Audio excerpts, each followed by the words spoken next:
All right, well, there's that. Got it all well through primer. That's the SE or the U-pole copper. So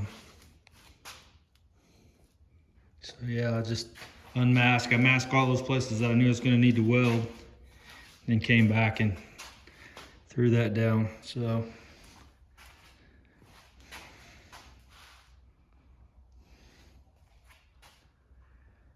anyway, so that's that, and that's ready to basically start getting mated back up. I've got to do some stuff to this one, obviously, but then that will just sit on top of that and go back together like it was, and then fitting it up for final weld. So yeah, and then just got to put her clothes back on. So there's her clothes. I think that's her dress. I don't know where the rest of her underwear and stuff is, but anyway, so also bought these linear blocks. I bought the master kit.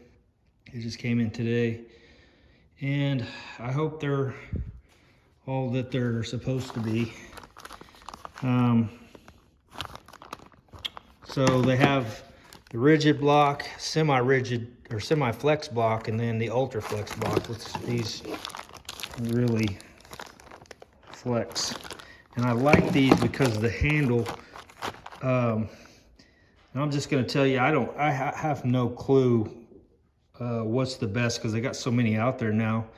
But for me, the big boy blocks have balls on both ends. And I thought, man, you're going to end up putting more pressure in certain areas. Whereas if you have this, you can kind of, and I can't do it because I got my phone in my hand, but you could basically spread your hands a little better maybe and get more of a even deal. Now these are supposed to be CNC routered edges also, which I haven't taken them out of the plastic yet. So they're not as sharp. That's one thing that I noticed when I was blocking the Jeep. I used one of these, and I figured out real quick, if you're not careful, if you come up to an edge and you stop, it'll actually, if you keep coming to that same spot, it'll put a line in it. So you gotta watch those blocks. So that's what I thought, well, if these have been routed on the edges, maybe that'll help them to be a little softer, you know what I mean, on the edges, to where you're not just coming and cutting. So that was another selling point for me.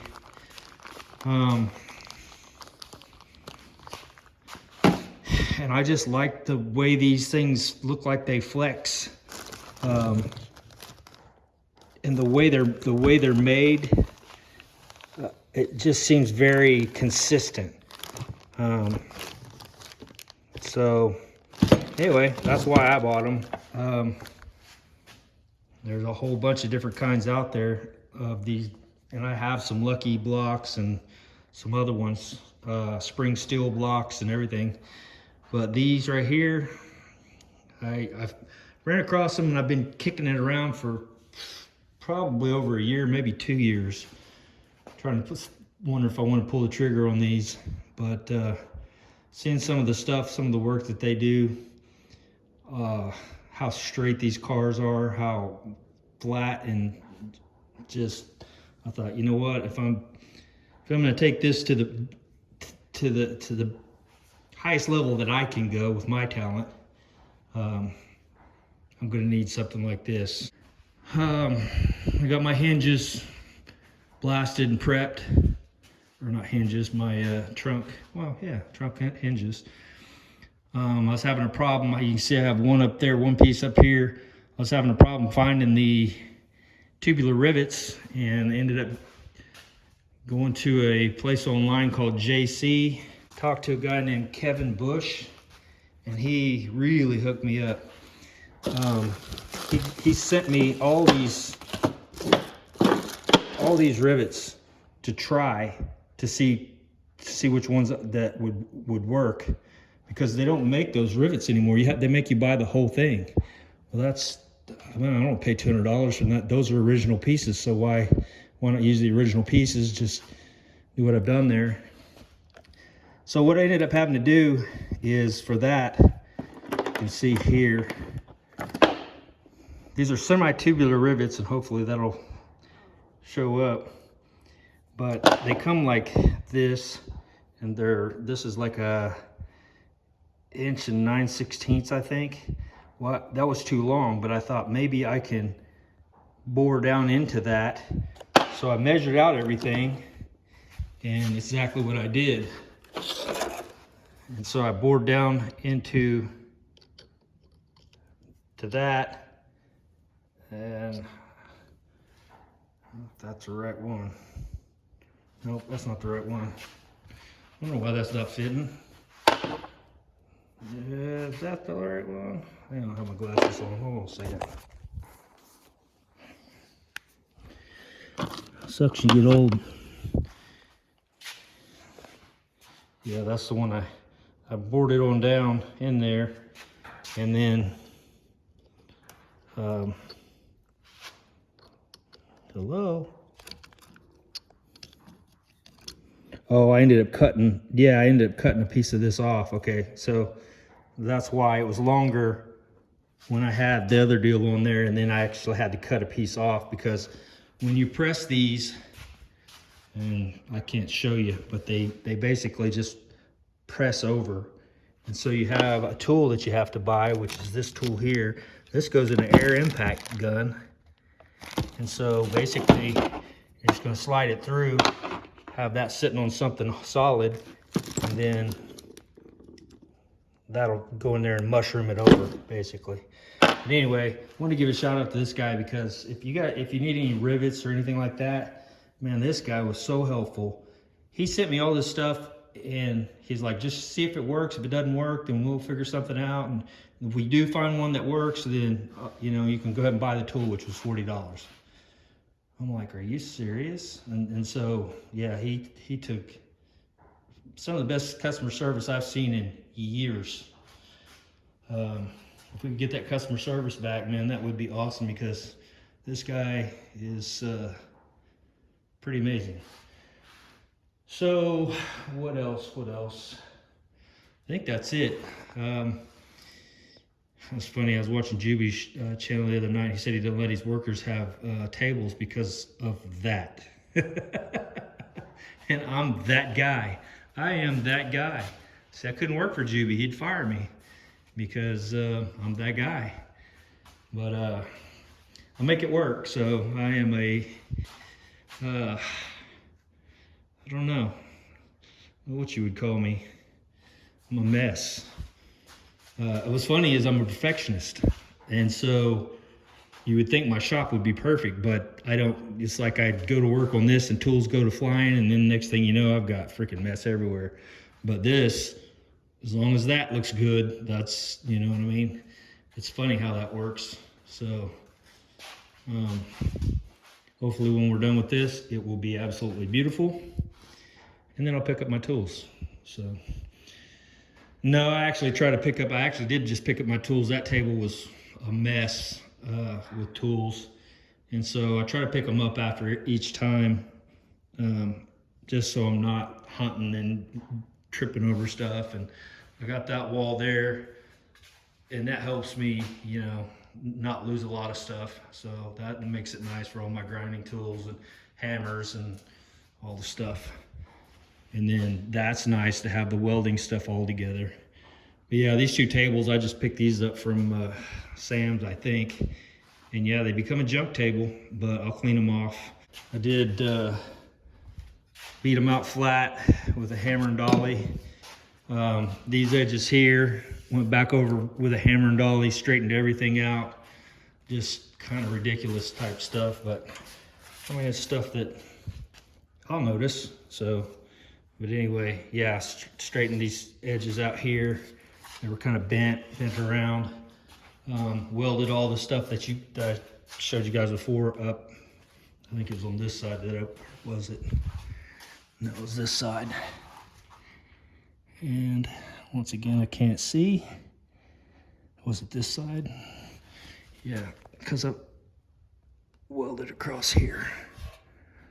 So, and then some little other areas that I had hit. So yeah, hopefully this will last for a good long time.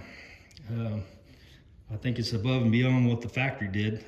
You know, and I know they dipped it, but I don't know if the inside was, because a lot of this was just bare metal. So I'm not sure they put any kind of primer on them, like in the underneath sides. Now some of the parts are galvanized, like down there, those pieces, those are galvanized. So that makes it nice. And my old rockers were galvanized, but these new aftermarket ones are not. So, and you guys know those are done, they're ready, they're just dirty from sitting here, but they're ready to put in. They're all welded together. I know Juby says he waits until like the very last to put his inner rockers in, but I didn't know that and didn't know that was a thing. So, but mine fit in there. I've had the car together and apart probably 6 or 7 times. So yeah, I mean, these cars really, there's not that much to it. People act like, what have you done? You know, it's like, oh my gosh. I think quite literally 4 to 6 hours, maybe less, I could have this whole car back together. Literally all the panels on it and everything, because it's all been set up and it's all got pins. You know, there's pins everywhere where I basically bolted together. And so, you know, I just have the car completely, just drop it down on there. There's 6 bolts that hold the top to the bottom, 4 in the back, and then 2 up here. That slides together, comes together. Then I put my rocker panels in, and then I've got pin holes to where they were already lined up. I think here or here, one I can't see, I don't have my glasses on again. But anyway, they just slide through and pin on. So everything's set. Even that stuff back there, the mini tubs and everything are pretty much done. They just need to be welded in, but they're all set. I've scribed them. I've got everything ready to go. So yeah, I think I'll move this over here, move this back over here, and finish up anything that I needed to do on this one. As far as prepping, I think I already popped the holes in that. Popped the holes in the other side. I'll just have to go through and kind of see what I need to do. I did all these, put the weld through between them, so that's ready. And I think I'll put it all back together again, get it all fitted up, and before I weld it back together. I know it'd be easier to do like this, but I just feel like I need to put it together one more time, especially after finding some of this stuff a little bit bent. It kind of changes the way those are going to fit. So like I said, I had one that kicked up just a little bit on this side, and I think it's because it just kind of torqued it in or tweaked it in that way. But like I said, I haven't been able to really find. There's a deal here, but that looks kind of factory. You go to the other side, and the same deal comes up here. So it's kind of a little dented in area, but they're the same on each side. So I don't think, because I thought, well, maybe it hit that and creased, you know, but I don't think so. I think that's pretty much the same on both sides. And it just comes right up through here. This has a little indention that follows this line here. So I studied this pretty good, trying to figure out if there's anything I was missing. That's why I welded those spots back together where that broke. I'll have to weld this inner piece here in. So I left that bare metal to where I could get that in there, get it right, and weld that back together. I don't remember what else. I don't think I did too much over here. I know I thought about doing this little piece right here, just stitching that back up, but I don't know that I will. I might, but I think in the big picture it's not gonna make that big of a difference. But I gotta get these sides welded on, which I've got to get these prepped. Which these are also galvanized, and you can tell by looking at the. So these are galvanized. So, but I need to make this piece here. I'm gonna have to make another piece or something to fix that. And if this goes on this side or not, I think it goes right there like that. Right in there. So yeah, but yeah, I gotta fix that. So that's another little issue. And then oh, I gotta put these braces on. This one's just sitting up here. I just threw it up there. So yeah, you can see here all the mating areas. And I probably did not need to do this up here, because once I'm done welding all that on, I could just come back over with epoxy and touch all those up, even with a brush of some sort to go over top of it. But I wasn't thinking about it. I masked all this stuff off and did that. So yeah, there it is. This will have to have that though, because the roof goes right there. But I don't think anything sandwiches in here. So yeah, I think that would have been, other than protecting the metal, that was probably a waste of time actually. So anyway, well, that's about it. I figured I'd make an update video, what I've got going on. I'm sure there's something else, but I'll hit it next time. But anyway, you guys have a good evening, and we'll talk to you next time. See you.